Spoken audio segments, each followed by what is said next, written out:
Pernahkah kalian merasa heran melihat bagaimana sebuah budaya yang sering kali dipandang sebelah mata di negeri sendiri, justru mendapatkan tempat istimewa di mata dunia? Belakangan ini, media sosial kita sering diramaikan oleh opini-opini liar. Suku Jawa, sebagai salah satu suku terbesar, seringkali tidak luput dari sasaran stereotipe, bahkan ejekan. Mungkin kalian pernah mendengar istilah merendahkan seperti Jawa Hama, yang sempat ramai menjadi perdebatan. Namun, ada sesuatu yang sangat menarik untuk kita amati dari cara masyarakat Jawa merespons hal ini. Alih-alih meledak dalam amarah atau memberikan reaksi berlebihan, masyarakat Jawa cenderung memilih jalan ketenangan. Mereka tidak terpancing emosi, melainkan tetap konsisten berkarya dan menjaga sikap. Inilah bukti bahwa identitas yang kuat tidak perlu dibela dengan teriakan, melainkan dengan pembuktian nyata.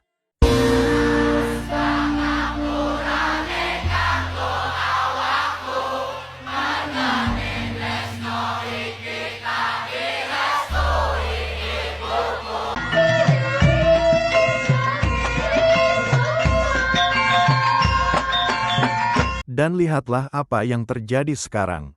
Di tengah hiruk-pikuk ejekan tersebut, bahasa Jawa justru mulai melirik dunia. Di berbagai platform digital, muncul fenomena yang membuat kita takjub. Orang-orang asing dari Amerika, Eropa, hingga Asia, dengan bangga belajar dan berbicara dalam bahasa Jawa. Mari kita lihat beberapa contoh nyata yang sempat viral. Mami, aku tak naik omai koncoku dhisik ya. Oke, Tapi aku boleh sanggup. boleh. Siapa tamu jenenge? Luanda. Oke. Oke. Terus saya kalau karena mau Amin. sanggup. Mau tusun mami. Sami aja. Beli ini Jawa banget. Oke, eman-eman. Kagem kangenan. Jadi beberapa waktu ini viral bapak ini teman-teman, namanya Pak Steven. Nah, sebenarnya yang jadi fokus utama dalam video ini adalah motor yang dia pakai. Tapi orang-orang malah fokus sama bahasa Jawanya yang fasih. Oh, dereng ngantos niku ning kata sing kepengin. Atasnya kepengen. BTW yang dia pakai ini adalah bahasa Jawa yang halus ya. Dan ini malah berasa jadi bule tapi Jawani. Bukan hanya bahasa Jawa halus atau kromo, dialek-dialek daerah pun dipelajari oleh mereka.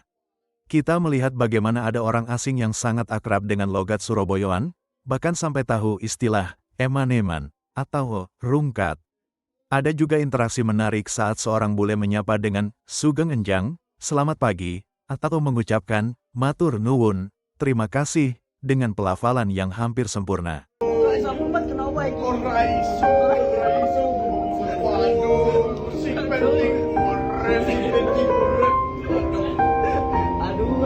Wong pundi?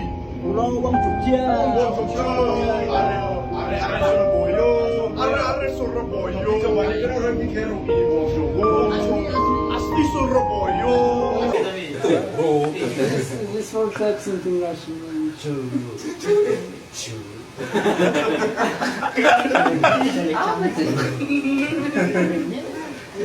Bagong.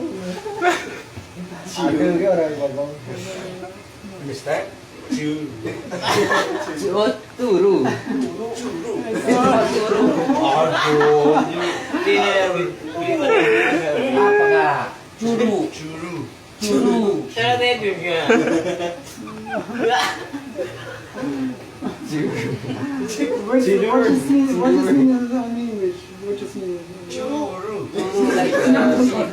Bahkan, ada fenomena lucu ketika orang Korea mencoba belajar dialek Surabaya. Mereka belajar kata-kata sehari-hari seperti endang adus, cepat mandi, atau endang mangan, cepat makan. Fenomena ini bukan sekadar tren sesaat. Aku suka bule yang bisa bahasa Jawa. Ya kasih paham dong. Siji, telu, loro. Pintar banget. Raiku ganteng. Bor. Ya betul sekali. Suku Jawa. Anjay. Suku Jawa. Orang Popo. Orang Popo. Jenengmu Sopo. Jenengmu Sopo kakak. Monggo. Gue orang Jakarta. Dari mana? Jakarta ya? Oh. Bakso. Mantap. Anjay. Ada seorang pria dari Wales, Inggris, yang bahkan bisa menyanyikan lagu Jawa dengan penuh penghayatan. Hal ini menunjukkan bahwa bahasa Jawa memiliki daya tarik universal yang melintasi batas geografis.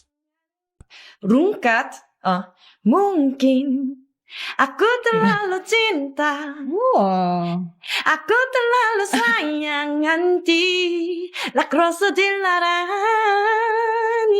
Pertanyaannya sekarang, mengapa orang luar begitu tertarik mempelajarinya? Jawabannya bukan sekadar soal komunikasi, tapi soal sistem nilai yang ada di dalamnya.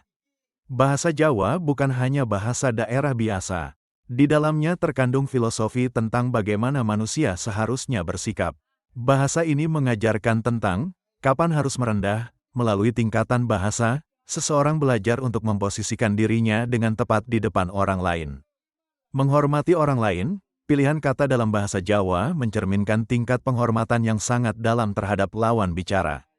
Kepekaan sosial, ada nuansa perasaan yang tersampaikan lewat intonasi dan pilihan diksi yang tidak selalu diajarkan secara langsung, tapi bisa dirasakan.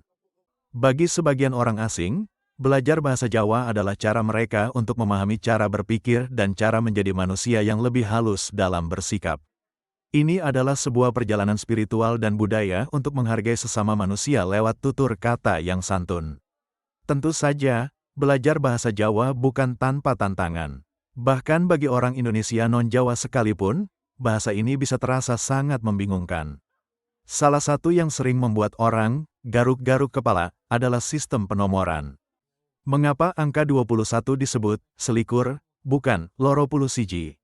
Logika bahasa Indonesia yang simpel dan teratur, 21, 22, 23, seakan buyar saat berhadapan dengan sistem angka dalam bahasa Jawa yang bagi pemula terasa seperti nama karakter film horor. Kerumitan ini belum ditambah dengan perbedaan antara bahasa Ngoko dan Kromo yang seringkali menakutkan bagi mereka yang baru memulai.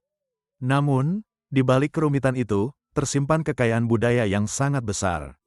Rasa frustasi saat belajar seringkali berubah menjadi kekaguman ketika kita mulai memahami logika dan rasa yang ada di balik kata-kata tersebut.